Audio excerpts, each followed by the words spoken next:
Welcome to the NBA Coast to Coast podcast brought to you by thelines.com.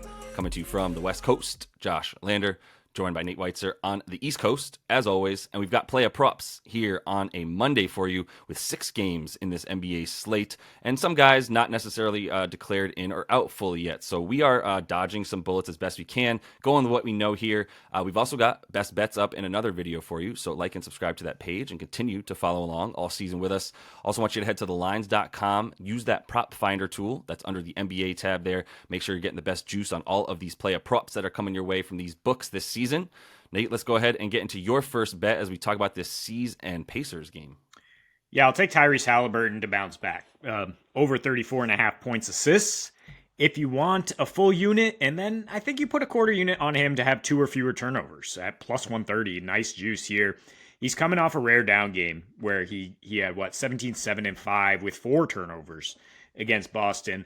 That is rare. I mean, in 8 games since the in-season tournament funk kind of wore off for the Pacers, he's averaging 2 turnovers. He's also averaging 23.5 points, 14.5 assists, with the most potential assists in the league, with a plus 100 plus-minus rating.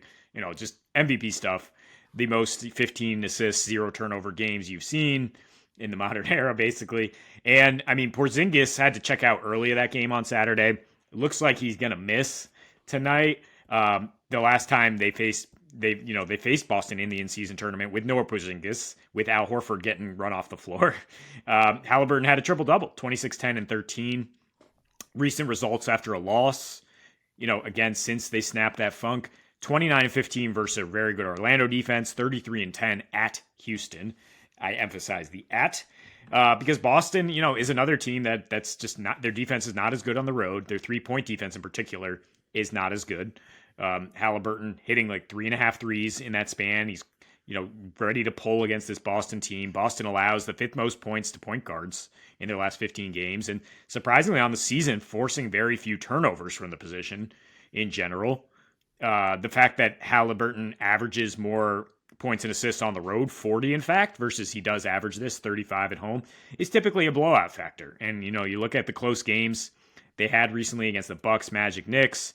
He averaged 44 points and assists, nearly 17 assists per game, including a couple 20 assist games in there. So yeah, I trust him to bounce back after a rare down game. Yeah, for sure. That was an interesting rare down game as well. But now we're back with the same matchup, and I have no reason to go. Like it's like trying to talk to me about like Tyreek Hill receiving props. Like all you're going to do is just rattle off these historic numbers for a wide receiver. It's the same concept for Halliburton with the assists and the potential assists and the lack of turnovers in there as well. And yeah, I think the bounce back game is always there. Like I love taking him as someone to come back from a performance that was underwhelming for him and for certainly the team, the 101 points like we talk about. So I'm going to go under back in that Milwaukee game there for Chris Middleton, under 12.5 rebounds and assists, minus 107 on FanDuel. And I like the juice there. Dame is out, and here's the thing. Like I am seeing some stuff where people are coming out and being like, oh my God, Chris Middleton, 7.5 assists. That's so many. He's never done this. He doesn't do this. Like, look at the recent numbers. It's like, don't look at the recent numbers. Dame isn't in. I get that, but it's still too high. It's just like those people are coming out with these straw man arguments that are not really relevant here, because what's relevant here is like he's playing in the Dame position now, right? He's a bit more involved in a pick and roll. He's playing out on at the top of the key in the 3-point line. He takes a step in more than Dame to hit a mid-range shot. But the point is like if he's going to get similar output from the position that is in the offense that Dame was occupying, that still doesn't lead to rebounds and assists. It just leads to more shots. So he's probably going to get like 18, 19 field goal attempts in this game, depending on how often he tries to like they actually like put a few more guys on him. But there's no double teams really coming when it's a pick and roll with he and Giannis or he and Brolo. There's just really like hedge out on him. You're less worried about his 3 than you are his mid-range, but if he's open, then fine. He's going to be shooting it. I think this is just a game where he's like playing basically like a shooting guard, not a small forward, in which case that he's going to be playing out on the wing. That take away the rebounds right there. But as far as the assists go, like I don't see the potential assists rising for him because like hugely, just because he's, like I said, in that Dame role. It's more of like you're responsible for being the best 3-point shooter off of the dribble now, or being capable of taking your guy off of the dribble and either hitting, like, I don't know that he'll get all the way to the rim as often as Dame does because of his lack of quickness, but he doesn't need to. He's much bigger and he can just pull up from anywhere around 15 feet and in, and it's one of his best shots, right? He's one of the best mid-range players in the league for that reason. So I just think the rebounds and assists are still inflated because like the public perception is that, oh, he's going to get a ton of this or he's not, whatever, and the books are just continuing to put it out as though like he's going to just soak up like these point guard slash numbers. But I think most of it for him is going to be scorer and not close enough to the basket to get these rebounds against a really good rebounding team, by the way, in Utah, second best rebound percentage in the league. Yeah, I mean, I would fade the assist. I mean, count me among the people being like that. That is too high. I mean, regardless of the fact that like we don't have a sample size to work with, like you were fading Dame Lillard to go under 7.5 assists in great matchups. Like for weeks Against you've the been doing this, Pacers. Josh, and he's an Yeah. actual point guard who's Yeah. who's going to get into the lane and spray the ball out. Like Chris Middleton is not used to playing that position. If he is asked to initiate it all, I mean, campaign should probably draw the start, right? And do some of that initiation. And we should just see a lot of maybe Giannis running pick and rolls and Right. Giannis being aggressive. Like trust Middleton to maybe up his scoring after everybody was called out. But I mean, 19.5 points is also high. Like if you want to go under 27.5 points at assists, that's fine. Yeah, I mean, Utah's a good rebounding team, but to me, like, I think we just go under the assists because that's what we are able to like analyze and forecast, versus where the ball bounces. But um, speaking of assists, I will take Josh Giddey to get 5 and plus money there. And I know he hasn't really like shown it yet, that he hasn't even earned minutes yet for very much. I mean, still only 25 minutes a game in his last 7. But he has in his last 14, he has at least 4 assists in 13 of those games. He's averaging just under 5. And that breakout game or break back into a normal rotation player is coming. And maybe in a cakewalk matchup at Washington, it is coming.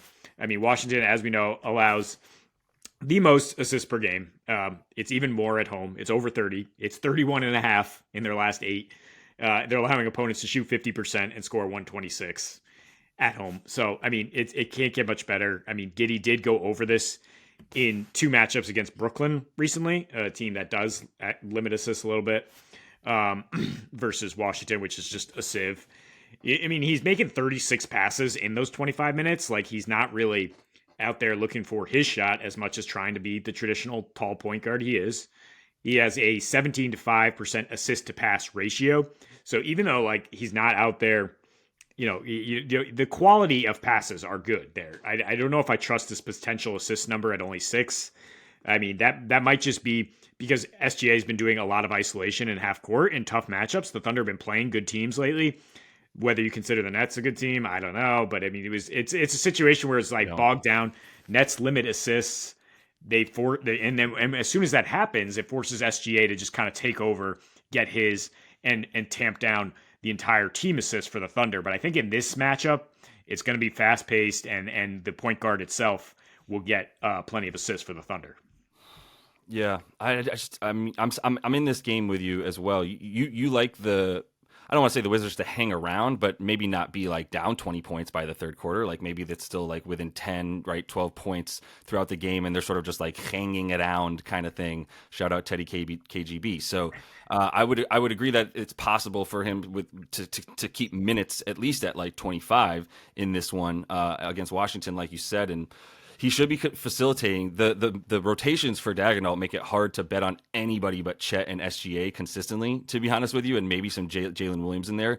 But yeah, the thing with Giddey is he's been shooting really well also, so I don't see why you would keep him off the floor. But Daniel Gafford, I'm going back to that game as well. I'm going over 7.5 boards for him at -104. I do think Chet's going to get his, but like Chet's not limiting anybody from getting rebounds. There's been some games where you just watch him like go up and actually bang bodies with a big center in the NBA and just kind of crumple to the ground because he still has some weight to gain. They can't guard him, so give him his props, but he can't really rebound over very many of them either. So for Gafford, the 7.5 is a nice number here. I honestly thought it might be 8.5 when I started looking at it and was like, great, 7.5 for even juice there is wonderful. We're talking about a situation where it's going to be a lot of points, a lot of shots for sure. And OKC's not, let's put it this way, a lot of pace. And Washington's defense is awful. everywhere, but especially historically bad at home, where it's 126.7 defensive rating.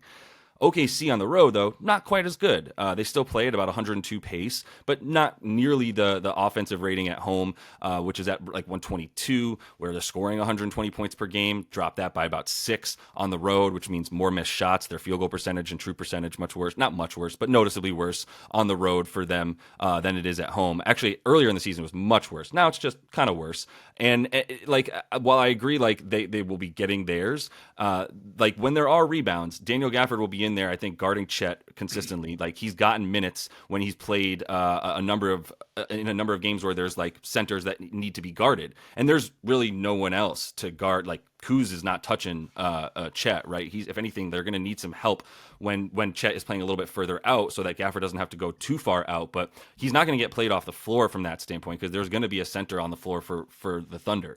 When you look at the way that Chet's sort of giving up boards to people, the last 3 starters, centers that they faced on the road, Joker had 13 rebound chances and 10 boards. The correlation here is all these dudes had a lot of rebound chances, and they gobbled up almost all of them. 13 and 10 for Joker, or 14 boards on 17 chances for Capella, 12 boards on 21 chances for Claxton. And Claxton's definitely the sort of smallest, obviously, of those 3 dudes.